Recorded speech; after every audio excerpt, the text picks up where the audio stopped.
Mais il y a des femmes qui... Moi j'en connais. Et j'ai connu. Parce que je reportage c'est quel pays. Il avait combien de femmes? Sur 13 femmes. Et chaque femme, la première, elle serait considérée comme grande sœur. Amen.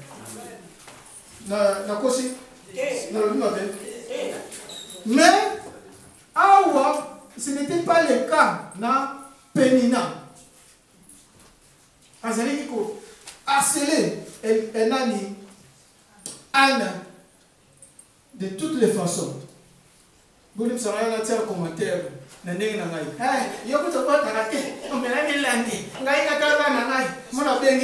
Joshua, Yaranam, Naina Potaka. Vous avez un bon pamba.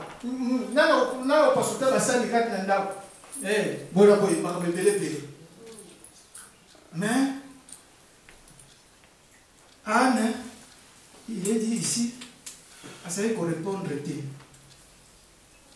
Mais, quand il est parti, tant qu'il est là, place passer à sacrifice. Anne a gagné consolation. Et pas il y a tata. À quel moment consolation? Ah, n'a répondre. N'a ni pénina. Non, qu'il est dit. Il y a quel moment là? Et pas il y a tata. Est-ce que il y a consolation? Nous pas il y a nani. Tout le monde à la gauche, tout à la droite. Consolation, nous ne pouvons pas y aller.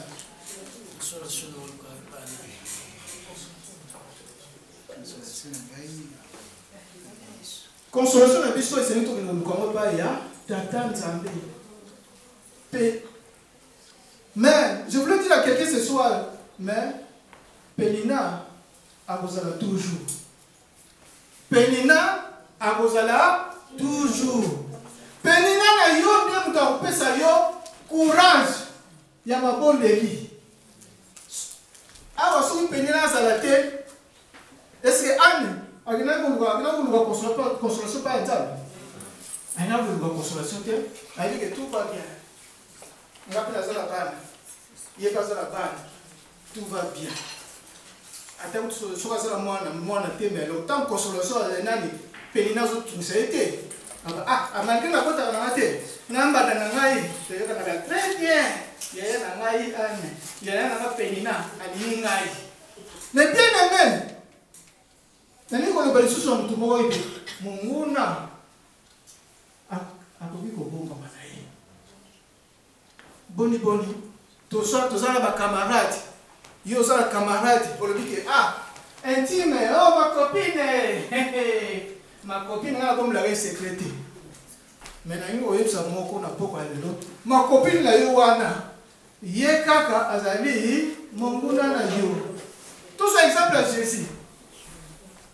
Jésus n'a pas dit. Jita. Proche na ye kaka. Ye ta tekaki. Na lo bite ke kozala camarade te, mais il a mosé que zala ma ye kaka. Tout ce soir. Ce qui Nzambe a révélé yo que mninga wana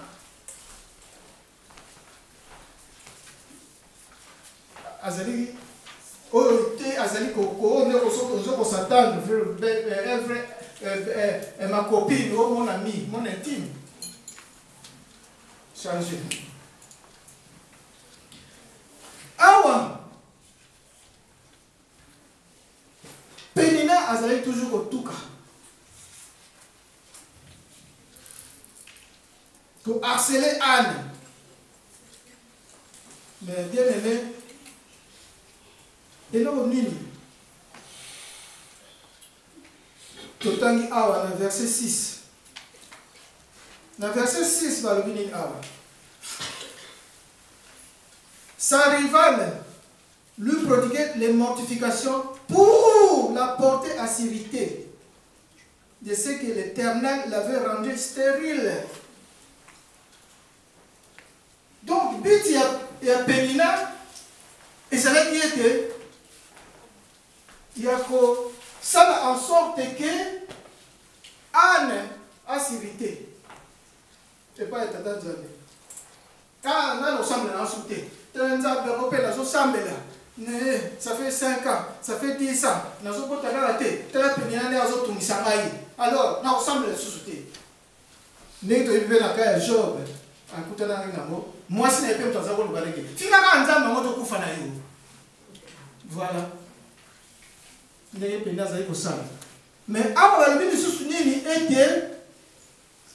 l'Éternel l'avait rendu stérile. La rendu stérile. Et nous devons comprendre. Ah, mes bien-aimés. Donc, papa, si nous soussons, et c'est permissible.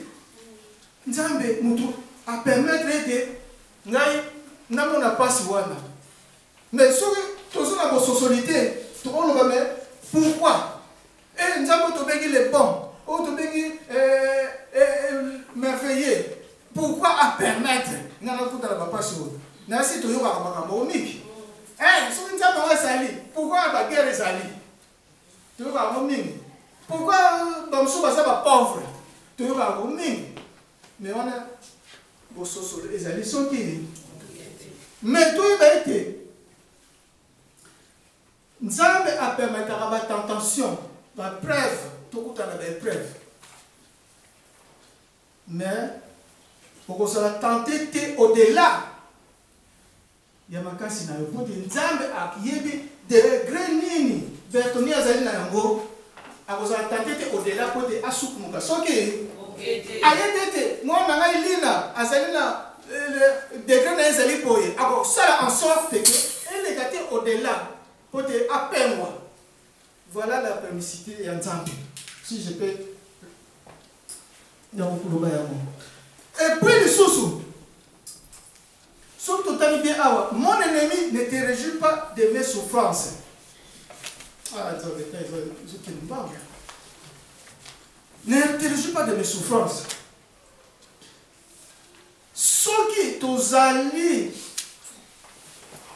nako sosola ou bien tous nekako ko bongo la yamo na nzambe akoki ko permettre que bisoto loba olena loba ke mon ennemi ne te réjouit pas de mes souffrances.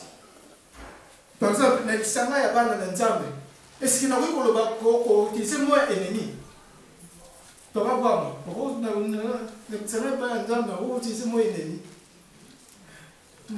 mon frère, réjouis-toi de mon bonheur. Voilà, tu apprends la sociologie. Mais ce qui le bien de mon ennemi ne te réjouit pas de mes souffrances. Cela veut dire que mon monde nabiso est toujours permanent. Partout au Rosala, mon monde nabiso azali. Et puis, na ba tentation nabiso, Nzambe a repéré sa solution. Amen. Amen. Nzambe a repéré sa solution. Pour te phrase oyo et bon wana, ngai na tato été mon ennemi réjouis-toi de mon bonheur. Amen. Amen. Est-ce que je me fais comprendre? Alors, dans le métier de Nzambe a permis la tentation et la biso. Pourquoi? Parce que Nzambe a la souveraineté na yebi. Nyonso oyo ko ya lobi na ngo ayebi yango.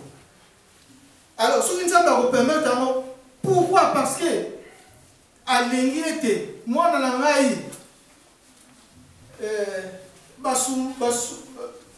basuama mwana na ngai ntiakulu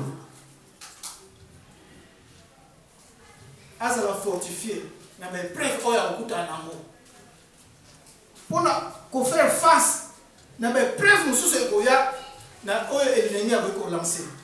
Amen. Amen. C'est pour nous rendre forts et puissants à l'épreuve et à toutes les épreuves okokutana nango na baflèche nyonso moyini soki naza fortifié te na bolonga soki wana de 1 permettre la souffrance et la biso. Pour na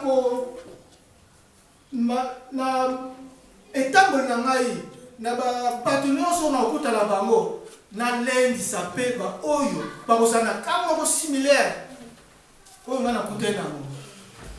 Pourquoi? So il na passé ba épreuve te nini na kolendi sa moninga. So yo lele na yo na noté na libota na yo lela ka dote. Oye ba nene ke mpaso na isu ni moninga na kolendi sa ye boye. Oye ba ya boye. Yo kufela na tina lela na yo te. Olenza sa moninga ndeni. Ngala pesa ba exemple la ngai na poto wana moni passe pour le bukanda.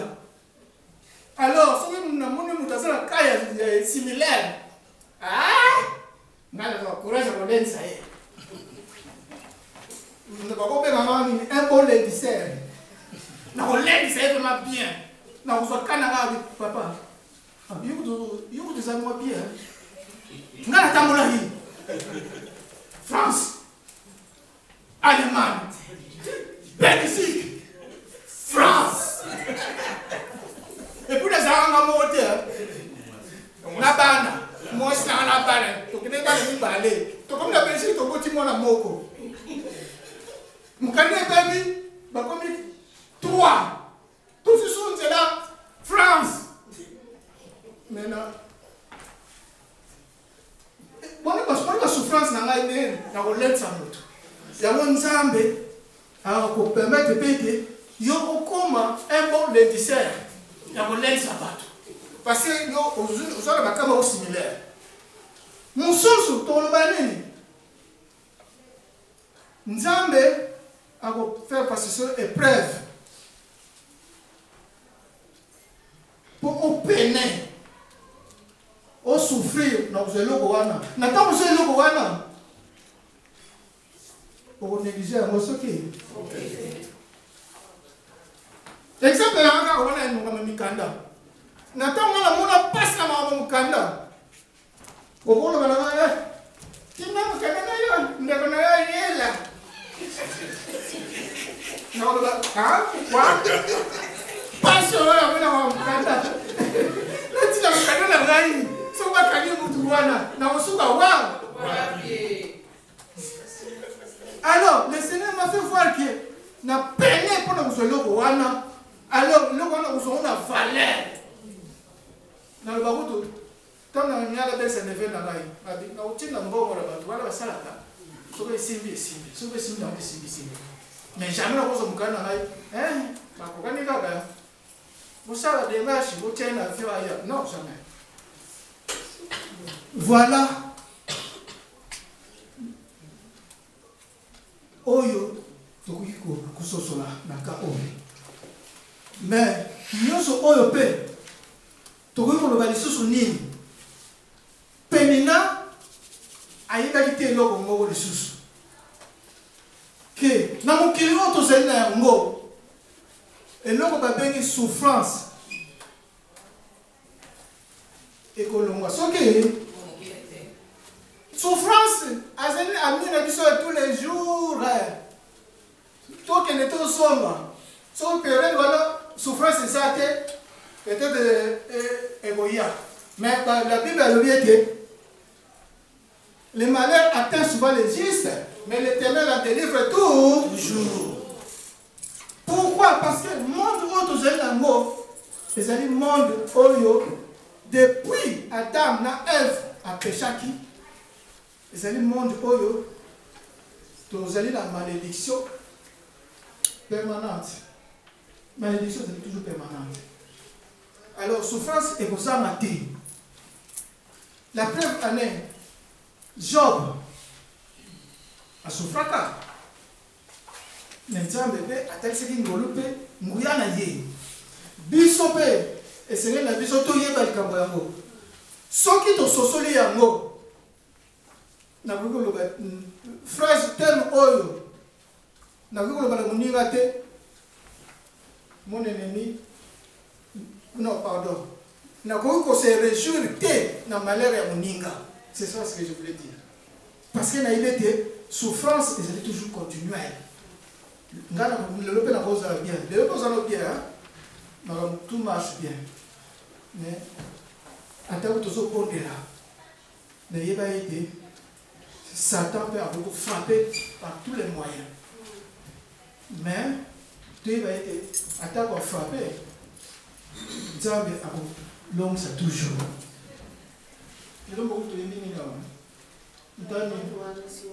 gens wan ici. Muna na polisi ngai.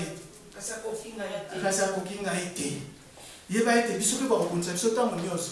Papa mama ba konsa biso ta munyoso. Yo cha elike no ka e ba na Nzambe. Sala ka ne an, mais ma consolation. Tu n'es pas consolation et pas ya tata. Nzambe nde akopesa solution. Ah, mais ici na moi.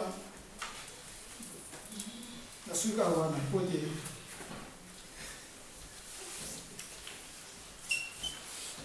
Alors, les comment chose pena ngi loba. Biso nyoso to loba yango. Na thème oyo kaka. Mon ennemi ne te réjouit pas du malheur de quiconque. Des fois, quand quelqu'un a salué ma paix, et plus tard, cette personne a rencontré des difficultés, tout ça va aller. Tout ce peut là-bas. Asui!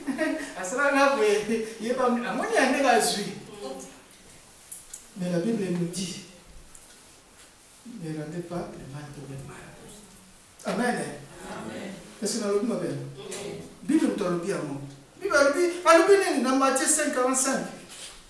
Si nous n'y allons tout à l'heure. Oui, vous passez à 5 minutes. Oui, on y attend absolument. Matthieu 5:45.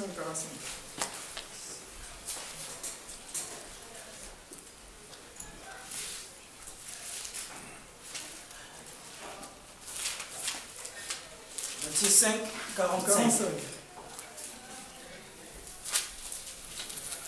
Lisons la parole de Dieu. Matthieu 5, 45. Ainsi vous vous comporterez vraiment comme des enfants de votre Père Céleste. Car lui, il fait luire son soleil sur le méchant aussi bien que sur le bon. Car il accorde sa pluie à ceux qui sont justes comme aux injustes. Amen. Amen. Voilà Nzambe. Après ça va bien aller là-bas. Alors, bisous que c'est une bonne habitude, il y a qu'au bénir et de ne jamais mentir. Ce qui nous tourne à passer, à ta salle comme ma paix, causons que c'est ma paix. Au contraire, bon de la ponaye, ce qui peut moyen au sungaye, sungaye. Mais tout ça, ça m'a bien à ma bête. Ce qui tout ça, bon, on a commis au cola, tous les la place à Nzambe. Quand Nzambe a dit, qui juge qui? N'a pas jugé, Ninga, ou bien Nzambe quand tu as jugé. Et puis, dans Proverbe 24, 17, 18, par lui, ne te réjouis pas de la chute de ton ennemi et que ton cœur ne soit pas dans l'allégresse quand il chancelle. N'attends pas mon mouna na yo asala ki opasi, asala pasi, yo konovo de la te ko sepe la te. Parce que Nzambe a beaucoup ko babila yo. Amen. Peut-être Nzambe a bien été priez pour tous ceux qui vous maltraitent. Mais déjà passe, mais vous êtes le Nzambe. Tout ça là est fort qu'on a prier na banguna na biso, na bato bazosa biso ba passe. Tout pour prier. Oh, vous allez dire la personne, moi, c'est des pésailles. Amen. Amen. La solution pour le temps de l'homme, c'est quand vous avez Asunga, après ça, vous avez social, après ça, vous avez les vrais chrétiens, les vrais enfants de Dieu. Parce qu'un vrai enfant, c'est Azali Oyo, à Kouloukaka, bonheur et Mouninga Nayi. Pour Oyo, à Kouloukaka. Ah! Ben, je suis fatigué de tout. Ah, c'est là. nani bana basi mo bazali ba mapasa tambe kokera bazali ba mapasa moninga azu mobali ye lipasa sepela te moninga azu mpasa na yesu akena toilette libala na kosimba te alors niko sala imprécation ekosimba te bala na kopoya ye abwabi ye kutu maladi ya pesi mpona nini mobali akimai wana ndenge monguna asalaka me biso bana nzambe tovenir baoyo bazali konyokola biso topambola bango nzambe ye moko akojuge bango au nom de Jésus-Christ. Amen. Amen.